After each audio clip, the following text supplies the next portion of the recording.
சரிங்களா? இந்த லூப்ல exit control loop, entry control லூப்னு ரெண்டு பார்த்தோம். ஆமாவா இல்லையா? ஆமா. கண்டிஷன் ஃபர்ஸ்ட் இருந்ததுன்னா என்ட்ரி கண்ட்ரோல் லூப், லாஸ்ட்ல இருந்தா exit control loop. Entry control loop ஒரு எக்ஸாம்பிள் for வேற while.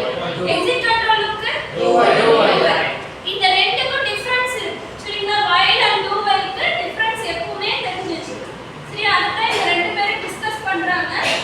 உங்களுக்கு பாயிண்ட்ஸ் புரிஞ்சல அப்படினா கிளாஸ் ஹையா இருக்கு. சரியா? இல்ல அப்படினா லோவா இருக்கு. பட் ஆனா கிளாஸ் இருக்கு. ஸ்டார்ட் பண்ணலாமா? நான் வந்து while loop பத்தி சொல்ல போறேன். பாதி வந்து do while loop பத்தி சொல்ல போறேன். while loop வந்து ஒரு என்ட்ரி கண்ட்ரோல் லூப். அதாவது நம்ம ப்ரோகிராமோட ஸ்டார்டிங்ல